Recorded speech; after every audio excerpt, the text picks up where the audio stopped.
Lá no nosso grupo de discussão sobre candidíase recorrente e ao nosso dia a dia também ali do consultório. Então, hoje a doutora Rita vai conversar o que há de novidade, né, nesse tema tão abordado aí no nosso consultório. Isso aí. Bom, boa noite a todos, então.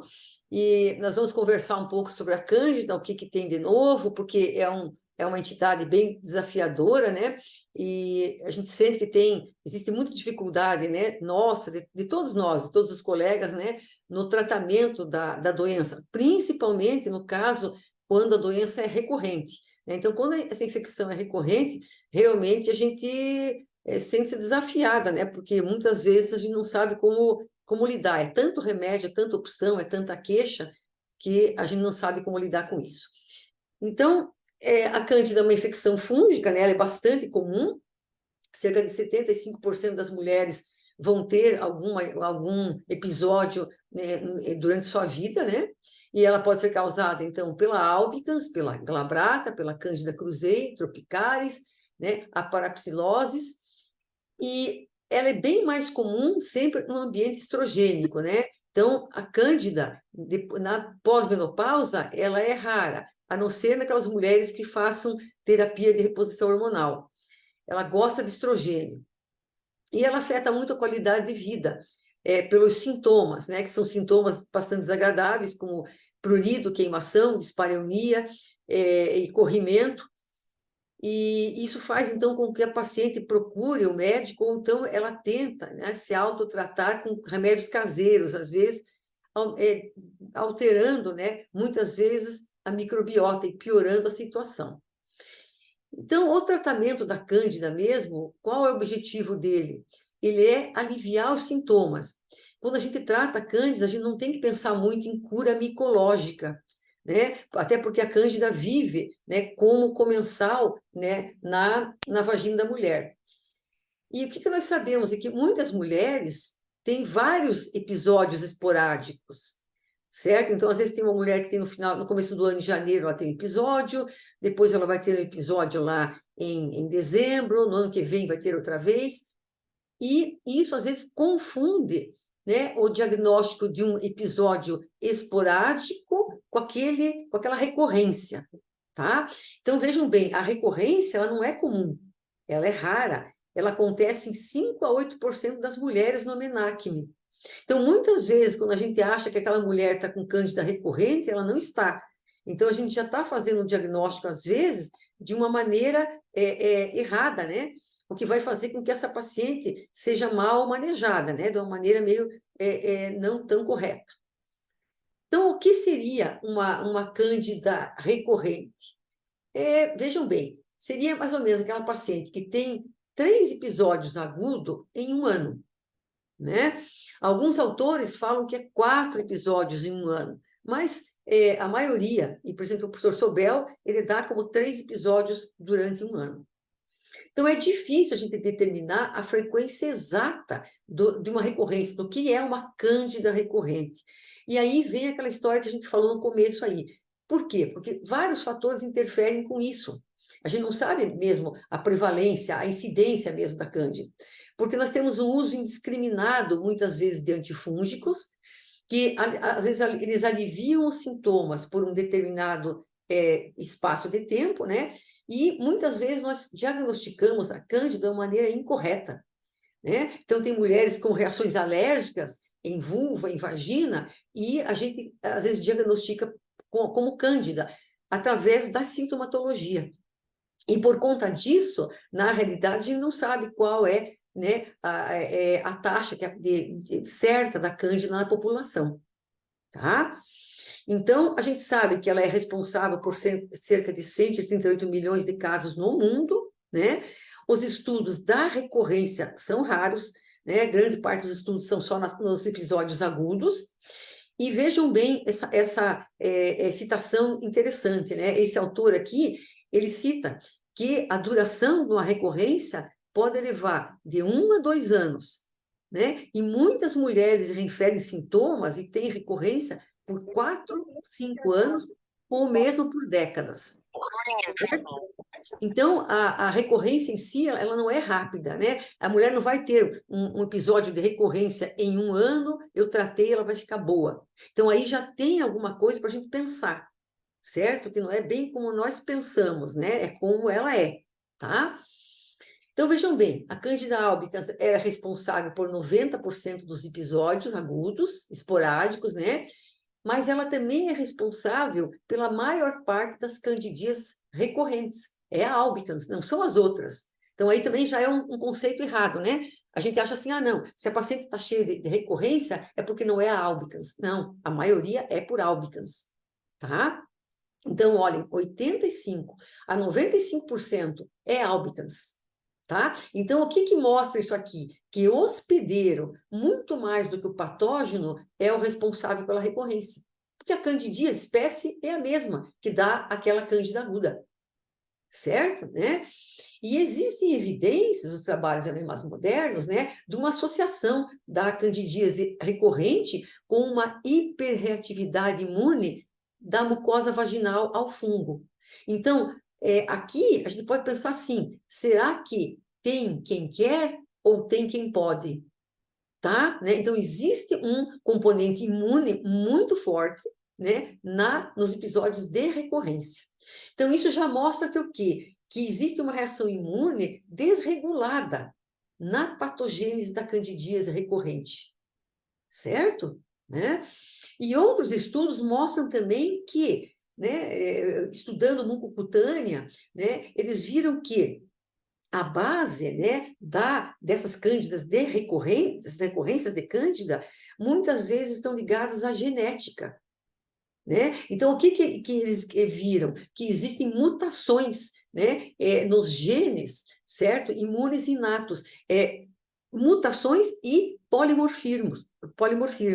morfismos que alteram a resposta imune. Então, muitas vezes, essa reação imune desregulada, ela já vem também de um substrato genético, né? Então, vocês vejam como que essa infecção, ela é, na realidade, né, um leque, né? Certo? São várias coisas que caracterizam a presença delas.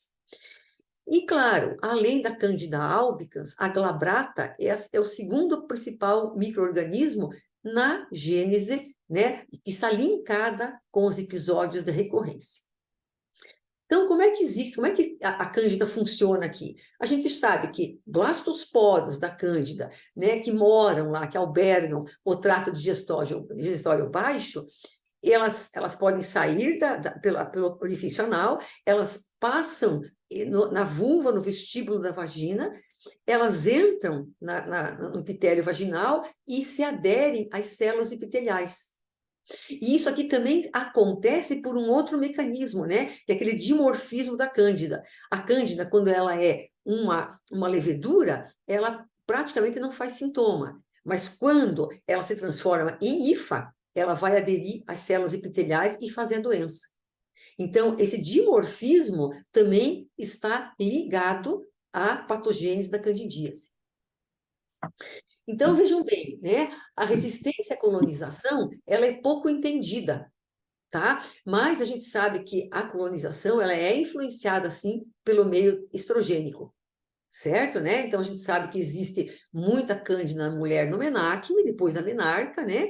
Mas ela declina nas mulheres mais idosas. Então, a gente sabe também que em mulheres saudáveis pode existir uma colonização assintomática, que pode persistir por meses e por anos.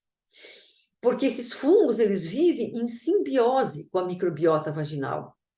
Então, aquela mulher assintomática, ela não precisa ser tratada, certo, né? Porque provavelmente essa cândida é simbiótica. E a gente, então, repetindo, né? Uma maior colonização vaginal representa o quê? uma suscetibilidade à cândida recorrente. E as causas, então, podem ser genéticas, biológicas ou também comportamentais, sendo que o sistema imune inato é a primeira barreira contra a infecção pelo fungo, né?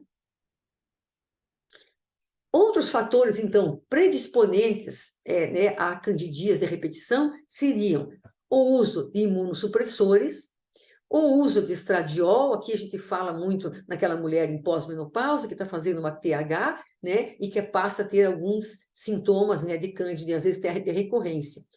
E naquelas mulheres com diabetes que fazem uso de algumas drogas, né, principalmente esses inibidores, né, do contratransportador de sódio e glicose. Então, esses medicamentos, eles colaboram, né, para que a cândida se perpetue, mas não quer dizer que eles causem, certo, né, tá? Eles são adjuvantes. E como nós faríamos, então, o diagnóstico? Então, o diagnóstico da cândida, ela não deve ser sindrômica.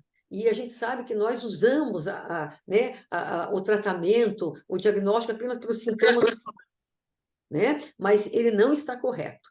Então, o diagnóstico pode ser feito, nós vamos ver com mais detalhes aí para diante, né? Pelo pH, a gente sabe que o pH da cândida é normal, pelo exame a fresco, né? Com solução salina ou KOH, pelo GRAM, né? E também pela cultura, tá? Então, vejam bem, existe um trabalho aqui onde esses autores juntaram 5 protocolos, né, de sociedades pelo mundo aqui que estudam, né, as doenças fúngicas vulvovaginais e mesmo de pele, né, tá? E o que eles chegaram à conclusão? Aqui tá, dentro deles está aqui a Associação Colégio Americano de Ginecologistas Obstetras, né? Tem também aqui a Organização Mundial de Saúde, então entidades bastante comprometidas, né, com a saúde da mulher. Então vejam bem, nós vamos estudar aqui os principais métodos diagnósticos. Então, das 5 entidades, né, 4 preconizam o uso à medida do pH. A medida do pH, o que nós sabemos? Que a cândida, na realidade, tem um pH normal, né? Mas que toda vez que a gente medir o pH e ele tiver mais do que 4,5, a gente deve suspeitar de uma infecção mista, tanto pela vaginose bacteriana, né, pela Gardnerella tal, ou pelo Trichomonas, certo? Lembrando que infecções mistas, na realidade, não são tão comuns, né? Menos de 5% das pacientes têm, tá? Mas o que é uma infecção mista? É quando nós temos 2 patógenos, então a cândida e mais a cândida e mais a Gardnerella, a cândida mais o Trichomonas, e a paciente apresenta sintomas dos 2 patógenos, tá? A co-infecção, ela acontece em 20 a 30% das pacientes com cândida, né? E seria o quê? Seriam 2 patógenos ou mais, porém, só um apresenta o sintoma. Então, a gente está vendo muito lá no HC, que às vezes tem pacientes com sintoma de cândida, e quando é feita a coloração pelo GRAM, a gente vê que ela tem outras patologias juntas. Tá? Então, o pH, né, ele serve para quê? Ele, na realidade, é mais para excluir situações, certo? Né? Como infecções mistas, como com infecções, ele pode ajudar, né? Tá? E ajudar também a gente pensar, certo? Que muito daquele sintoma que a mulher apresenta pode ser advindo de uma reação de hipersensibilidade, de reação química ou alérgica, né, de um prurido neuropático, né, ou de dermatoses inflamatórias. Então, a gente tem que sempre pensar, né, que nós temos que fazer uma propedêutica bem acurada da cândida para bater o martelo e dizer, essa mulher tem cândida, e daí eu tratar, certo? Né? Porque todas essas patologias, essas entidades podem estar dando sintomas, mimetizando a presença da cândida. Outro, então, teste que deverá ser usado é a microscopia fresca. A microscopia fresca, vocês vejam, as 5 entidades são a favor, tá? É unanimidade, né? E para que serve o exame microscópico a fresco? Para excluir a vaginose bacteriana, através das Klebsiells, né? Ou tricomonas também, porque no exame a fresco nós conseguimos ver a motilidade, né, do flagelo, e a gente pode dizer, né, que essa mulher tem uma tricomoníase ou uma vaginose bacteriana, ao invés de uma cândida, porque os sintomas, eles se sobrepõem. Lembrando que uma microscopia à fresca com hidróxido de potássio a 10% causa destruição dos elementos celulares e facilita bastante o reconhecimento das hifas, pseudohifas e leveduras.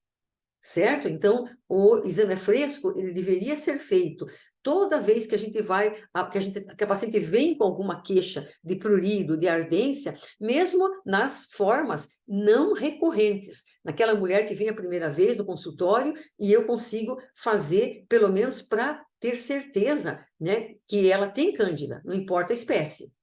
Tá? A outra modalidade de diagnóstico seria a coloração pelo GRAM. Então, aqui no GRAM, nós temos de 5, nós temos 3 entidades que são a favor. Qual a vantagem do GRAM? Ele tem uma sensibilidade, gente, ó, de 70% a 80% em relação à cultura. Então, o exame fresco, ele tem 40% de sensibilidade, a 50% sobre os olhos de uma pessoa que tem experiência. Então, ele tem muita falha, o exame fresco, mas o GRAM não. O GRAM tem uma sensibilidade muito boa, certo, né? Então, vale a pena ele ser feito. Qual a vantagem do GRAM, gente? Ele pode fazer uma avaliação quantitativa e qualitativa, né? Então, das bactérias, dos fungos, das células presentes no esfregaço. Então, ele também vai nos mostrar presença de leucócitos polimorfonucleares, de macrófagos, né? Que vão nos auxiliar na interpretação da resposta inflamatória, né? É um teste rápido e de baixo custo. Em 15 minutos, o GRAM ele está feito. Certo, né? Então, ele deve ser usado aqui. São 2 casos que foram vistos hoje de manhã lá no nosso ambulatório, né? Então, uma paciente que tem a presença de uma hifa, de uma pseudo-hifa e de leveduras. E olhem aqui, essa paciente tem uma presença de uma pseudo-hifa, mas também de uma célula, de uma Klebsiella. Então, essa mulher aqui tem uma infecção associada. Então, vocês vejam que, às vezes, aquelas infecções, aquela cândida que vocês tratam e não melhora, essa mulher tem alguma coisa também junto, tem um outro patógeno junto, e daí não melhora mesmo, é mais difícil de ter uma resposta terapêutica. Mas, o padrão ouro, que também tem uma concordância de 100% entre todos os centros aqui, é a cultura.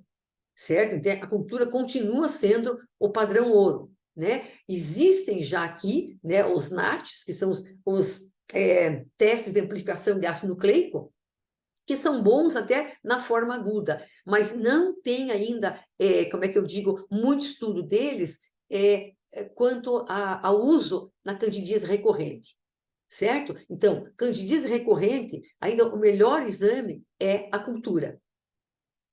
Né?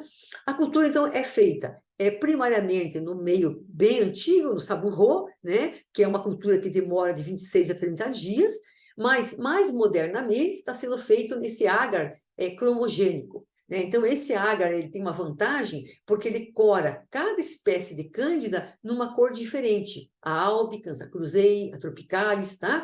Então, cada uma tem uma cor diferente. E daí, o pessoal joga lá na placa do agar, né? E no que o fungo começar a crescer, ele começa a ficar corado. Então, dá para dizer que tipo de cândida essa mulher tem, que espécie de cândida essa mulher tem, sem ter que esperar um mês. Tá? Né? Então, isso aqui é bem importante que a gente saiba. Né? Isso foi uma contribuição da professora Camila, que trabalha conosco lá no serviço e é microbiologista. Então, vejam bem, e como que a gente vai fazer, então, o tratamento? Então, eu fiz o diagnóstico, tenho certeza que essa mulher tem cândida, que ela não tem lá uma tricomoníase, que ela não está com uma vaginose bacteriana com sintomas diferentes, né? Certo? Eu tenho certeza que ela não está com uma reação alérgica, eu tenho certeza que ela tem cândida. Então, como é que nós vamos fazer? Se for um episódio recorrente, então, essa mulher teve 3 a 4 episódios em um ano, ela está recorrendo. né? Tá? Eu tenho que usar uma terapia de indução seguida de uma terapia de manutenção. Qual a droga de eleição? O nosso fluconazol, certo? Então, como é que eu vou usar? Regime recomendado. É o fluconazol, 150 mg, VO, a cada 72 horas, por 3 doses. Então, no dia 1, no dia 4 e no dia 7, certo? Eu vou usar 3 doses, não uma só. Aí, depois, ela vai seguir numa manutenção com o fluconazol, 150 miligramas, uma vez por semana, durante 6 meses. Certo? Né? Já dizendo para vocês que o fluconazol, com essa dose, ele não tem um comprometimento hepático, então não há necessidade de ficar fazendo testes de função hepática, certo? Com o fluconazol, né? Vários estudos, então, confirmaram a eficácia e a segurança da droga, certo? E a gente sabe que durante o período de manutenção, né, os surtos de vaginite sintomática, eles são raros, é 5% ou menos. E as culturas geralmente permanecem negativas. Então, vale a pena, certo, né, o tratamento de manutenção. Mas, lembre-se que quando a gente para o esquema com 6 meses, 50% dessas mulheres vão ter cultura positiva e vão ter episódios, certo? Mesmo sem a presença de algum evento gatilho. Então, isso aqui, ele caracteriza a recorrência da recorrência, certo? A gente sempre tem que ter isso em mente quando a gente trata esse tipo de doença. Então, o que a gente pode inferir com isso? Que o fungo, ele persiste na vagina em baixas cópias. E por isso que as culturas são negativas. Então, ela está na persistência. Eu inventei de fazer uma cultura. Só estou dizendo que isso é site de pesquisa, gente. Vocês não precisam fazer cultura em mulher que vocês estão fazendo manutenção. Isso aqui é pesquisa, né? Professor Sobel, tá? Então, o que aconteceu? Se você fizer a cultura, pode dar negativa, por quê? Porque o fungo, provavelmente, ele deve persistir na vagina, mas em baixas cópias, então ele não é detectável. Tá? Então, o que a gente pode ver? Que ou existe uma recolonização rápida com uma reinfecção do sítio extragenital, que nós vimos lá no começo, no primeiro slide, acho que o terceiro slide lá, né, que ele vem no trato digestório, certo? Pode ser que seja isso.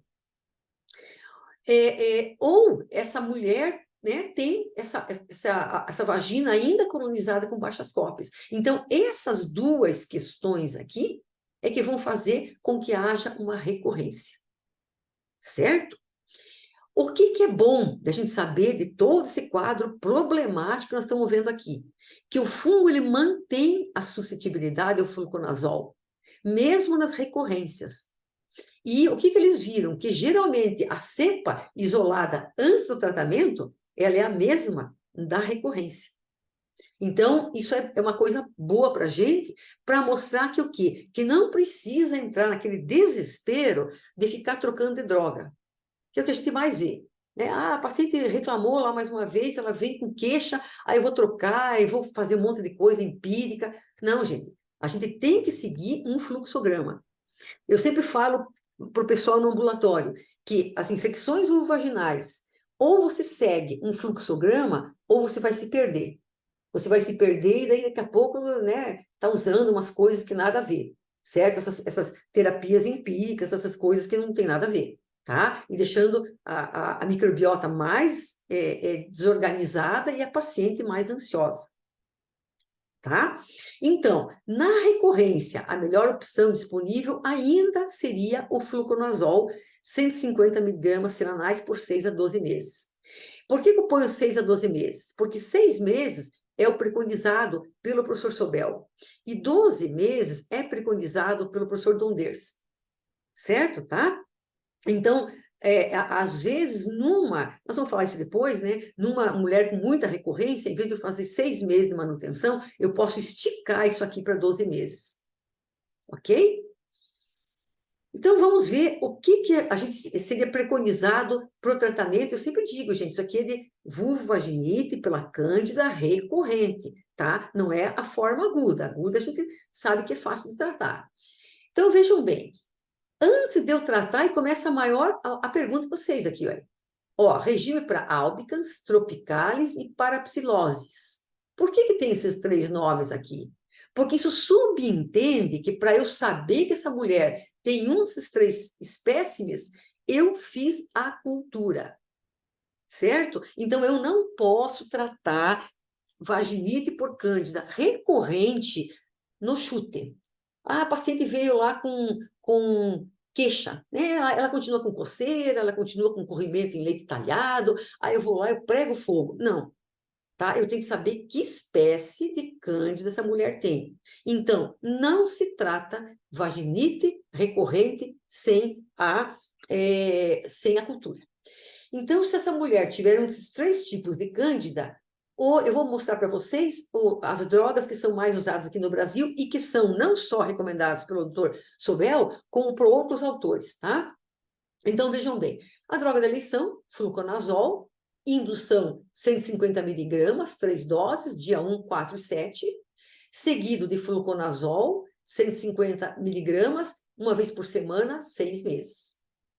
Se eu não quiser usar, ou se de repente eu usei isso aqui, esse tipo de azol, e ela continua com cândida, com esses 3 tipos de cândida aqui, eu tenho certeza que ela não mudou, ela está com esses 3 tipos de cândida e deve estar, eu posso usar esse remédio como segunda linha, ou até como primeira linha, que é o itraconazol, 200 miligramas, né, 2 vezes por dia, durante 3 dias. Terminou os 3 dias, ela vai fazer a manutenção, um regime de 100 ou 200 miligramas por dia, gente, durante 6 meses. Então, aqui isso já vem que a hepatotoxicidade é muito maior. Então, essa mulher aqui, eu tenho que estar com ela, assim, muito certinha na função hepática, certo? Porque ela é hepatotóxica. Por isso que a gente usa o fluconazol. Isso é uma segunda linha, certo? E tem que ser seguido dessa maneira que eu estou falando para vocês. Não adianta dizer, ah, não, então eu vou usar isso aqui, ah, é muito forte, isso aqui vai dar hepatotoxicidade, eu vou usar 1 mês e acabou. Não, tem que usar 6 meses. É os 6 meses que vai garantir, né, pelo menos 90% das mulheres, que elas vão ficar assintomáticas, tá? Ah, mas eu não quero usar medicação oral. Já vou dizendo, pode usar tópica. Ah, tem diferença entre a tópica oral? Não. Em termos de eficácia, elas são iguais, certo? Mas a maioria das pacientes, e aqui também vai muito da paciente escolher, né, prefere a medicação oral, porque ninguém merece usar creme um monte de tempo, né? Então, se for usar a medicação tópica, vocês vão usar o clotrimazol, creme a 1%, 7 noites, certo? Ou o miconazol 2%, 7 noites. O miconazol tem no SUS, né? Por isso eu sempre gosto de mostrar. Eu dou preferência para o clotrimazol, né? Mas é só vendido em farmácia, né? Então é bom saber do miconazol, é um bom remédio também. E eu vou ter que fazer uma manutenção também, né? Então, o professor Sobel, ele usa o miconazol 1.200, né, miligramas, supositório vaginal, uma vez por semana, durante 6 meses. Isso aqui não existe no Brasil, né? Teria que mandar manipular, a gente não tem ideia de como isso aqui seria manipulado, né? Então, droga manipulada tem esse problema, tem que saber como que a farmácia vai fazer. Então, o que nós sabemos aqui na recorrência? Certo? Então, tem um outro grande pesquisador, que é o Paul Niziarski, né? E ele mostra que o quê? Que o clotrimazol, depois de 7 dias de indução, vocês vão usar como manutenção 2 a 3 vezes por semana, 6 meses. Então, né, a paciente tem que ser muito disciplinada para usar isso aqui. Ah, mas ela usou uma semana, depois outra semana ela não usou, aí ela ficou com preguiça, ficou com raiva. Não, tem que ser certo, tá? Mesma coisa o miconazol. Vai usar 7 noites, depois ela vai usar 2 a 3 por semana, 6 meses, certo? Tá? Então, isso, né, em primeira linha na álbicas, naquelas que nós vimos ali. Vamos supor, eu falei para vocês lá, ó, gente, a glabrata é o segundo lugar na recorrência, né? Então, aquela recorrente é a albicans e depois a glabrata, 15 a 20%. Ela é resistente ao azol, não adianta usar azol por esse tipo de cândida. Então, aí vocês estão vendo também, né? se vocês não fizerem a cultura e vocês não souberem qual o tipo de cândida que a paciente de vocês estão, vocês vão tratar errado. Porque vocês vão dar fluconazol, miconazol, terconazol para essa mulher e ela não vai fazer nem cócega. Certo? Né? Então, vocês estão pedindo para que essa paciente fique na porta do consultório de vocês lá incomodando, tá? Então, se ela tiver a glabrata, vocês vão usar, primeira linha, ácido bórico, supositórios de 600 miligramas, tem que mandar manipular, né? Não existe isso no mercado. Ela vai usar durante 14 noites seguidas, né? Precisa regime de manutenção? O professor Sobel bota uma interrogação e ele diz que não tem dados, né, que dê uma evidência científica. Então, existem um off-label que, depois de 14 noites, vocês podem usar uma vez por semana o ácido bórico durante 6 meses. Então, isso não tem comprovação científica, como eu mostrei no primeiro slide. Aqueles lá tem trabalhos mostrando. Ou a anistatina. A anistatina tem lá no SUS, né? Então, 100 mil unidades. Aqui ele bota supositório, mas você pode usar creme, 14 noites direta, né? E a manutenção, certo? É considerada pelo outro professor, pelo Nierski, né? Ele faz como? Ele faz de 2 a 3 vezes por semana, como no miconazol, como no itraconazol, tá? Então, ele vai usar de 2 a 3 vezes por semana, 6 meses. Certo? Então, você veja como é longo esse tratamento, né? 14 noites, depois mais 6 meses. É muita coisa, tá? A Cândida cruzei é a mesma coisa que a glabrata. Ela pode usar qualquer tipo de remédio, menos o fluconazol. Certo? Né? E as mulheres que têm Cândida, que são resistentes aos azóis. Quando que eu tenho que pensar que essa mulher é resistente ao azol? É comum esse achado? Não é. Não é comum, tá? Mas o que pode acontecer? Como é que eu posso desconfiar que essa mulher tem uma resistência ao azol? É aquela paciente, né, que eu tratei, eu fiz a dose de manutenção e durante a dose de manutenção mesmo ela não melhora. Ela não melhora de jeito algum. Certo, né? Aí eu repito a cultura. Repito a cultura e peço o antifungigrama, tá? E daí eles vão fazer um estudo da concentração inibitória mínima e vai dar que ela é resistente aos azóis. Então, eu posso usar o ácido bórico, a anistatina, a anfotericina B, creme vaginal, a 10%, né? Então, toda noite, 14 noites também, né? A flucitosina, esse aqui não tem no Brasil ainda em creme, né? E nos Estados Unidos tal, ele é muito caro, né? Então, é 17%, 14 noites também. Eu acho que se for para usar, a anfotericina, ela é mais fácil de ser manipulada e não é tão cara.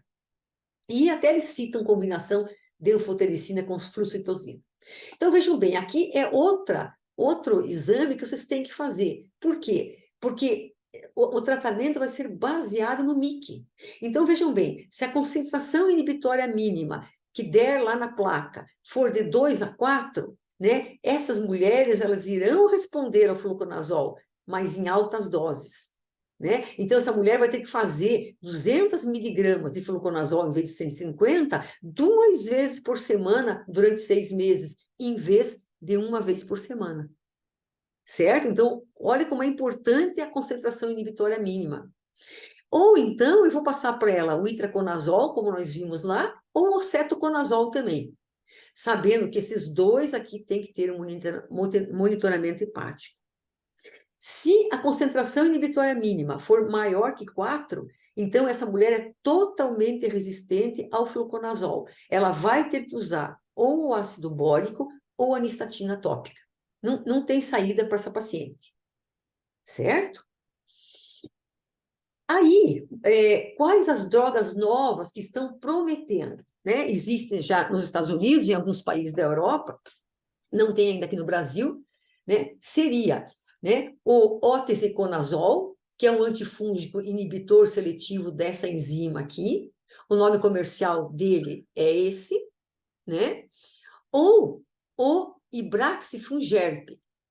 Esse Vrax-Fungerf, né, ele foi, como é que eu digo, aceito, foi aprovado no FDA em 2021, e ele é um antifúngico também. O nome comercial dele é Brexafemme.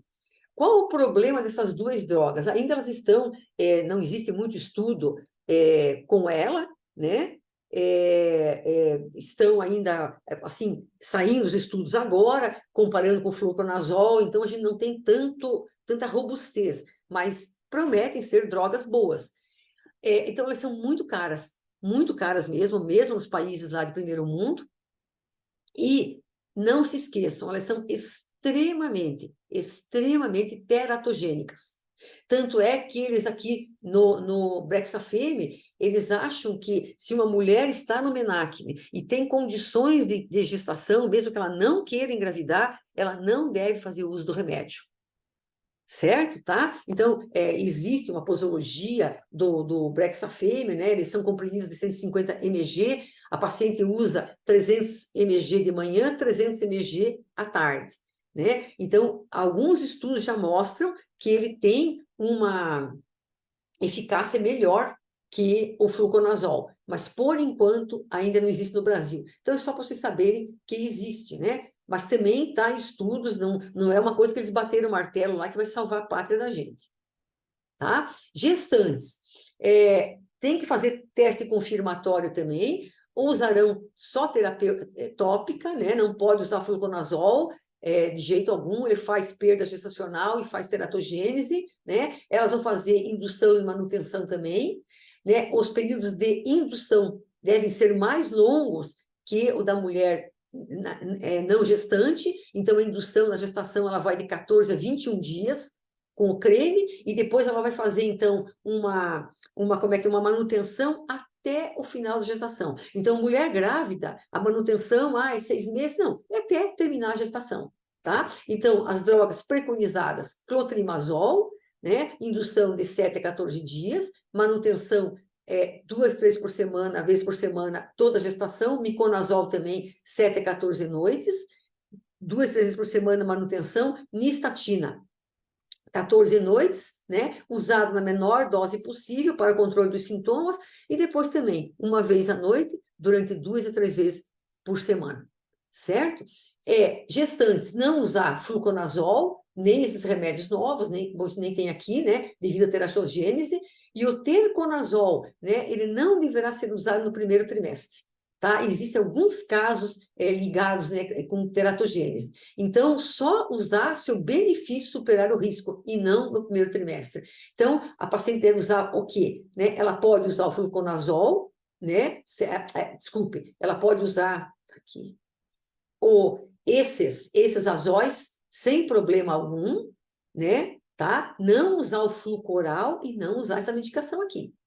Nas lactantes já muda um pouco o cenário. Ela pode usar o fluconazol, né? Não essas drogas novas, tá? E pode usar também o miconazol e o clotrimazol, né? Não tem problema nenhum com a lactação. Né? Ainda não existem estudos para dizer da segurança do butoconazol, do tionconazol e também do terconazol. Tá? Então, o terconazol é o ginofungicus, o ginofungostat, a gente deve evitar em gestante e lactante. Terminando aqui, probióticos. Eu vou usar probióticos. Gente, não existe nada na literatura, né, que seja a favor, que diga alguma coisa a favor sobre a eficácia de probiótico. Né? Uma que você não tem, por exemplo, na vaginose bacteriana, você sabe que existe realmente um déficit de lactobacilos. Na cândida, não, certo? Né? E também não existem estudos que mostrem qual o tipo de probiótico e qual a dosagem do probiótico, né? Que seria usada para ter alguma eficácia. Então, não existe prova nenhuma, tá? Não existe trials controlados, randomizados, que tem que ter na hora que se faz uma aplicabilidade clínica de alguma droga, de algum dispositivo. né, tá? E é complicado ainda pela falta de padronização dos probióticos nos Estados Unidos. Então, probiótico, isso é bobagem, não precisa usar, tá? Talvez o efeito dele seja placebo, né, certo? E mesma coisa é a parte da dieta. Então, se falava em alguns trabalhos lá, a paciente não pode comer açúcar, não pode comer alimentos ácidos. O que existe é realmente isso. Algumas mulheres percebem que se elas comerem muitos doces, elas têm uma recorrência da Cândida. Ou se elas comerem abacaxi, elas vão ter recorrência da Cândida. Então, nessas mulheres que notaram que existe uma alteração, né, na doença, quando elas fazem uso de alguns alimentos, elas devem evitar, certo? Tá? Elas devem evitar, mas não que isso tenha que ser usado para a população geral. Né? Ah, a paciente está recorrendo, então ela não vai poder mais comer açúcar, não vai poder comer ácido. Não tem nada a ver com isso, certo? Tá? Né? E roupas, coisas que todo mundo já sabe, usar mais roupa de algodão, não ficar muito tempo com roupa que não tenha uma transpiração boa, certo? Essas coisas vão ajudar a paciente sentir-se um pouco melhor, né? Mas o resto não, gente. Certo, tá? O que vai fazer diferença na Cândida é vocês fazerem, em primeiro lugar, um diagnóstico correto, tá? E daí seguir um fluxograma. Se não seguir fluxograma, aí começa de iogurte, Yakult, um monte de confusão lá, né? Que não vai dar resultado algum, tá? Né? Então, acho que era isso que eu tinha que falar com vocês, né? E obrigado pela atenção. Ótimo, doutora Rita. Obrigada pela excelente palestra, essa atualização muito importante. Vamos abrir para pergunta. Nós temos uma pergunta no chat da Dani Stefani. Qual a relação entre usuárias de DIU e a Cândida recorrente? Como abordar? No DIU é uma situação bem pontual. A paciente com DIU, quando ela começa a fazer recorrência, é por conta da formação de biofilme no DIU, certo? Então, nesse caso, está preconizado a retirada do DIU. Tá? A Maria Beatriz, as culturas são colhidas no laboratório? É assim, você pede para o laboratório, Beatriz, para você ter no teu consultório os kits. O laboratório ele fornece o kit para você e você coleta. A cultura é bem fácil de coletar, ele já vem o vidrinho, assim, que nem um tubo de ensaio, né, com lá a substância dentro, e já vem junto um suave. Então, você pega aquele suave e você esfrega, assim, na parede vaginal lateral, nas duas paredes, no terço médio da vagina. Você esfrega de um lado e do outro, e daí coloca dentro o suave dentro do meio, certo, né? E daí seria bom deixar não no congelador, mas refrigerado até a hora que você for levar no laboratório, né? Se for você que for levar, ou a paciente sai do seu consultório e vai levar no laboratório. Tá? Eu acho assim que é melhor você coletar do que você mandar no laboratório, no sentido assim, que né, a paciente ela se expõe mais uma vez e depende muito de também quem vai fazer a coleta, sabe que tudo que é exame invasivo, e eu tenho que dizer que o exame ginecológico ele né, é melhor que você faça no teu consultório, sabe?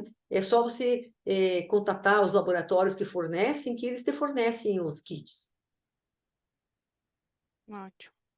Daí a Dagna perguntou sobre o uso de laser no tratamento da Cândida, se tem espaço. Não. A Cândida, que é o que a gente falou na aula inteira, né? Ela tem ela é uma patologia infecciosa, né? Infecciosa, inflamatória, fúngica. Então, você tem que tratar o agente causal e os sintomas, porque são causados, né? Por toda essa patogênese que a gente mostra. Então, o laser não. Aí a Andrea perguntou se existe espaço para o uso do antihistamínico quando tem edema e hiperemia intenso. Sim. Olha, eu acho que se tiver muito edema, muita hiperemia, você pode usar antihistamínico para ajudar, né? Ajudar no prurido, né? Certo? É mais no prurido mesmo. Nós gostamos muito de usar o local, né?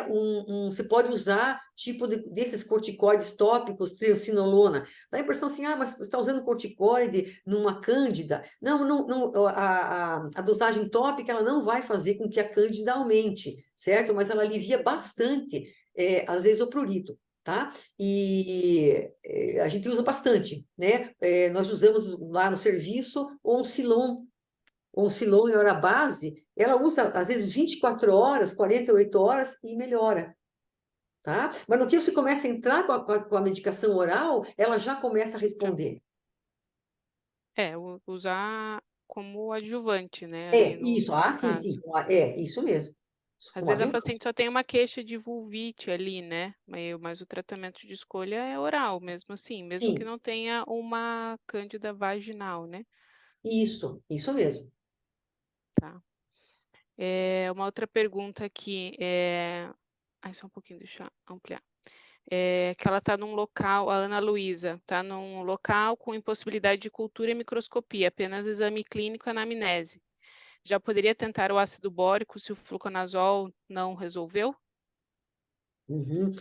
Essa é uma situação que é comum, né? Infelizmente. E por isso que a Cândida se perpetua desse jeito que ela está, né? Que existem lugares que mesmo que a pessoa queira, você tem cidades do interior que não tem como, né? Ela não tem como fazer uma cultura, não tem como fazer nada, né? Então, aí o jeito é sempre entrar com fluconazol, porque a gente sabe que o quê? Que a resistência ao fluconazol, ela é rara, né? Certo? E o fluconazol, ele pega bem a Cândida albicans, que causa 90% das cândidas recorrentes. Então, você pode usar o fluconazol. Se essa paciente não respondeu o fluconazol, você pode fazer uma segunda linha com o ácido bórico. Só que o ácido bórico, a gente tem que sempre botar isso na cabeça, né? Ele é mais um rompedor de biofilme, né? Tá? Mas você pode usar como segunda escolha, sim. O ideal, eu sempre digo, é você fazer a cultura, né? Se você fizer a cultura, vamos supor que você não tenha no teu local uma cultura, mas essa mulher possa fazer numa cidade perto, num lugar perto, vale a pena fazer, porque você aborta toda essa confusão de ficar tentando N drogas, né? Que daí não vão dar resultado, porque a cândida, a espécie de cândida que você está lidando ali, de repente não é a albicans, tá? Mas é válido, sim. Eu entendo que não é fácil você ter essas coisas à mão. Ótimo. Mais alguém quer fazer pergunta ao vivo? Só ligar a câmera, o áudio. Eu acho que foi bem esclarecedor, né, a aula da doutora Rita, mostrando o segmento, né, do tratamento, para a gente não se perder aí no meio do caminho e ficar dando tiro para tudo quanto é lado, né? Que às vezes a paciente se sente perdida também e vê às vezes o nosso desespero. Eu acho que é importante da gente fazer o retorno, né, da paciente e falar, ó, estamos junto, né? Vamos seguir passo a passo para a gente conseguir resolver aí teu problema. Às vezes é longo, né? Explicar para ela. E acho que essa relação médico-paciente aí na Cândida é muito importante para ela entender que existe um fluxograma a ser seguido e não, às vezes, não é tão rápido assim a resposta, né? Sim, sim, é Então, complicado. pessoal, excelente aula, muito esclarecedor, entendi, obrigada. Então, Esse, foi então, ótimo, foi ótimo.